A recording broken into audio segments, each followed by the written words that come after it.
Despair but hope, determination and awesome. Oh, and it is confirmed that at least Noelle is wearing something underneath that very dangerous skirt. Well, come on. I know you have also been wondering if she even wears something underneath there. Uh, yeah, yeah, go blame me for whatever you want to do with that. Now back to the real deal. Last week we saw that Captain Leon was attacked by some kind of adversary and apparently killed, but this confirms he's not dead, but he is dying. As Noel tries to cover up the wound, the Grimoire is slowly beginning fading away. Confirms that the Grimoires really are like a life force of the user. If a Grimoire is, I want to say forward, but ugh, why am I so bad with these words? When it is near its owner, apparently the Grimoire seems to symbolize its life energy, because Leon's is slowly fading away. That means he is dying. Either way, with this magic dispelled, Ritos plans on escaping. As he mocks Leon and saying all that stuff, what he said was the proper mindset. I always do whatever I think is right, so go spite your shit in hell. Whatever you think is right, it's clear that doesn't even exist. So then the teleportational guy decides to teleport Ritos out of here. As Ritos promises to kill Aster one day and make him a good toy, Aster decides to do some character development, or at least some thinking.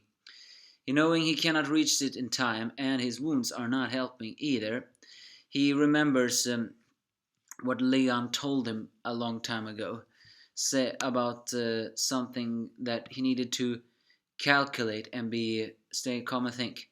And knowing Aster, who is now another one of the current posters of Shonen Jump's determinational heroes. One has got to admit, when it comes to determination, Aster is almost similar to Pegasus Seiya. I mean, Pegasus Seiya never gave up. He has, of course, his mind of fans, but that's not important right now. Asta refuses to go up, and he remembers the captain's words.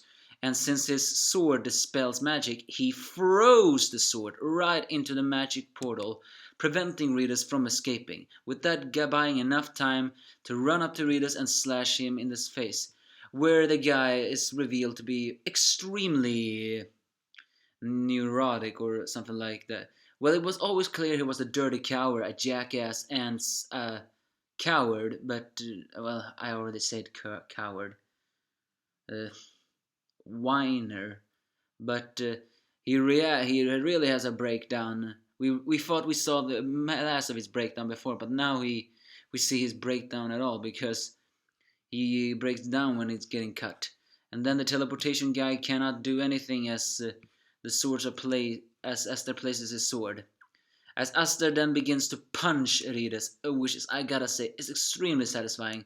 Ritos once again shows his insane troll logic by saying, being injured and shedding proof is proof that you're weak.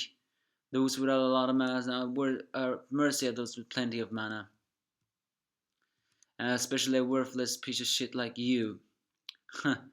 He proclaims himself that shedding blood is proof that you are weak. Well, that's not exactly true. She being injured, it just means that someone was stronger than you. But the fact that he believes himself to be so high up in mana and are at mercy with those lower proves that no matter what he says, he is worse than the novels he has seen. But Asta just gives him a head back. I'm here to make sure you don't get away with that. And he promised it will be Sorcerer Emperor. It's then revealed that the teleportational guy is Valutos. So Valutos tries to do a back attack, but Leopold, who after had a breakdown watching his bro dying, decides to honor his brother's words and remain calm. It's then revealed that Raidus is someone who is extremely important to the organization, and here it is confirmed. Actually, I have been babbling these last couple of weeks on which organization do readers belong to. And now I think it's confirmed because some hooded guys appear and they have the same arrogant tone as the icicle guy. I always forget what his name is, but that's not important. But Leon, no. Noelle herself basically confirms their mana feels like icicles. Well, maybe she just says that their mana is as cold as ice. But when she said that, I'm actually beginning to think that yeah, this organization is very likely to be the same organization that hired that one. I mean, don't they even have the same robes? With 5 new enemies and the curse spreading worse in Aster, readers that once again shows why he is such a coward by saying now I have upper hand. So then Asta decides to play it a little cool, and he slashes his wounds with his anti-magic sword. And with that he actually managed to dispel the curse. Huh. Now that is both reckless as it is awesome. And saying that he has been facing adversaries since the day he was born, he will fight and overcome it all. I gotta admit, I really like this kind of determination. I mean, people always argue that if I get back to Pegasus Seiya, people always argue that Pegasus Seiya is actually the least interesting character, and I haven't watched enough episodes of Saint Seiya to know, but maybe they are a little bit right. But I gotta admit that I really like Aster's determination here. I mean, no matter the adversary, he doesn't give up. And here he even showed some character development.